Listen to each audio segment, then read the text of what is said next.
খ্রিস্টান মিশনারিদের ভয়াবহ তৎপরতা চলছে পাহাড়ে। ধর্মান্তকরণের মাধ্যমে ষড়যন্ত্রকারীরা তাদের স্বপ্নের খ্রিস্টান রাষ্ট্র তৈরির কাজ ইতোমধ্যে অনেক দূর এগিয়ে নিয়েছে। এ বিষয়ে দৈনিক আমাদের অর্থনীতির একটি প্রতিবেদন তুলে ধরা হচ্ছে চেঞ্জ টিভির দর্শকদের জন্য। বাংলাদেশের পাহাড়ি জনপদ পার্বত্য চট্টগ্রামকে ঘিরে এনজিওর আড়ালে চলছে ধর্মান্তকরণ। দেশের গুরুত্বপূর্ণ এই জনপদের পিছিয়ে থাকা ক্ষুদ্র নৃগোষ্ঠীদের টার্গেট করে মাঠে নেমেছে আন্তর্জাতিক খ্রিস্টান মিশনারিগুলো। অভিযোগ, স্বাস্থ্য ও সমাজসেবার নামে দরিদ্র পীড়িত উপজাতি জনগোষ্ঠীকে ধর্মান্তরের কারণে অপতৎপরতায় লিপ্ত বিদেশি অর্থে পরিপুষ্ট এই এনজিওগুলো। এ অবস্থা চলতে থাকলে এ অঞ্চলে বিচ্ছিন্নতাবাদী কার্যক্রম জোরদার হওয়ার শঙ্কা সংশ্লিষ্টদের। পার্বত্য চট্টগ্রামের ৩ জেলা রাঙামাটি, বান্দরবান ও খাগড়াছড়িতে বসবাস করে ১৩টি ক্ষুদ্র নৃতাত্ত্বিক জাতিগোষ্ঠী। রাজনৈতিক বিচ্ছিন্নতা, চরম দারিদ্র্য, ক্ষুধা, মহামারী, অপুষ্টি ও স্যানিটেশন সমস্যা নিত্যসঙ্গী তাদের।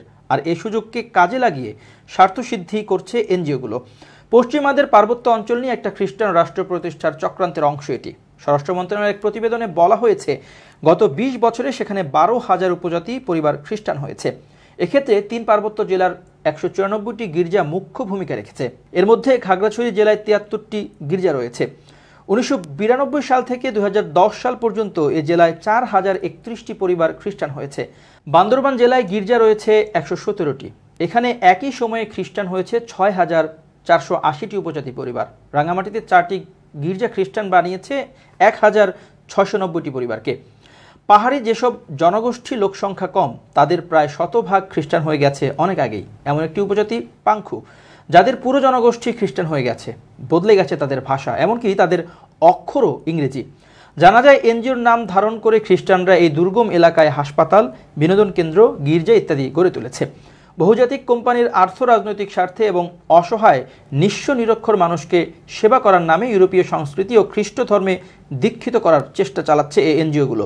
এদের বাজেটের ৯০% অর্থ খ্রিস্টানদের বা খ্রিস্টান হওয়ার সম্ভাবনাময় ব্যক্তিদের স্বার্থে ব্যয় হয়।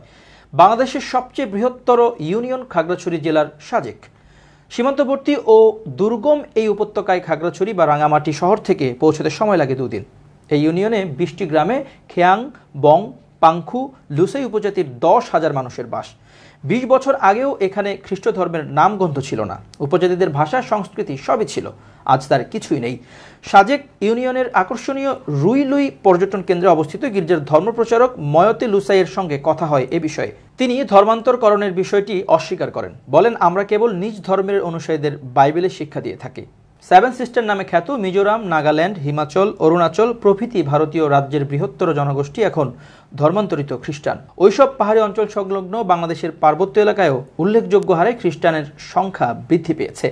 সাম্প্রদায়িক উন্নয়ন পরিকল্পনার অধীনে এখানকার খ্রিস্টান যুবকদের উচ্চশিক্ষার জন্য যুক্তরাজ্য, যুক্তরাষ্ট্র, অস্ট্রেলিয়া, কানাডা প্রভৃতি দেশে প্রেরণ করে থাকে। এভাবে সীমান্তের 2 পাশে বিচ্ছিন্নতাবাদী আন্দোলনের আশঙ্কা উড়িয়ে দেওয়া যায় না। এদিকে এনজিওদের দেশীয় সংস্কৃতি ও আদর্শ বহির্ভূত সব কর্মকাণ্ড নিষিদ্ধ করার দাবি জানিয়েছে সচেতন নাগরিকরা। পাশাপাশি এই এনজিওদের কর্মকাণ্ড ঘনিষ্ঠভাবে মনিটরিং এর দাবি তুলেছেন তারা। এর আগে নাইখ্যাংছড়ি উপজেলা পরিষদে হলরুমে ধর্মান্তরিত করার ঘটনায় গণশুনানিও অনুষ্ঠিত হয়। এছাড়াও পার্বত্য চট্টগ্রামে খ্রিস্টান মিশনারিদের বিরুদ্ধে ধর্মান্তকরণের অভিযোগ এনেছে বান্দরবানের বৌদ্ধ ধর্মাবলম্বী চাক সম্প্রদায়ের নেতারা। এ বিষয়ে প্রধানমন্ত্রী বরাবর একটি স্মারকলিপিও প্রদান করেন তারা। ৩২ জন বৌদ্ধ ধর্মাবলম্বী নেতার স্বাক্ষরিত স্মারকলিপিটি রাষ্ট্রপ্রধান ছাড়াও 6টি মন্ত্রণালয়, মানবাধিকার সংস্থা, বিজিবি, পুলিশ প্রশাসন, উপজেলা চেয়ারম্যান, ওসি সহ বিভিন্ন বৌদ্ধ সমিতি এবং ইউপি চেয়ারম্যানদের কাছে অনুলিপি পাঠানো হয়েছে। স্মারকলিপির সাথে নব্য খ্রিস্টান প্রচারক চাক ছেলে মেয়েদের একটি নামের তালিকাও সংযুক্ত করা হয়। এ ব্যাপারে চাক সম্প্রদায়ের নেতা ছানু অং চাক, বাচাচিং চাক, নাইন্দা অং চাক, ফোসা অং চাক, অং থোয়াইং চিং চাক জানান, খ্রিস্টিয়ান মিশন চাক ছেলে মেয়েদেরকে ধর্মান্তরিত করার কারণে ভবিষ্যতে বড় ধরনের ধর্মীয় দাঙ্গা হাঙ্গামার সম্ভাবনা রয়েছে।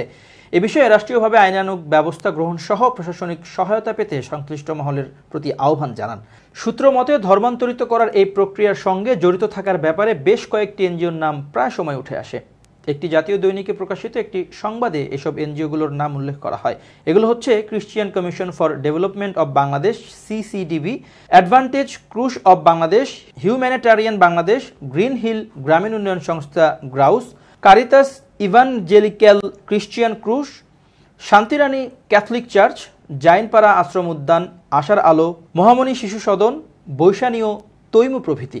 অভিযোগ উঠেছে এসব সংগঠন মাসিক নগদ অর্থ সহায়তা ও প্রতি সপ্তাহে চাল, ডাল, তেল, কৃষি সামগ্রী সরবরাহের শর্তে এলাকায় গরিব মানুষকে খ্রিস্ট ধর্মে ধর্মান্তরিত করছে।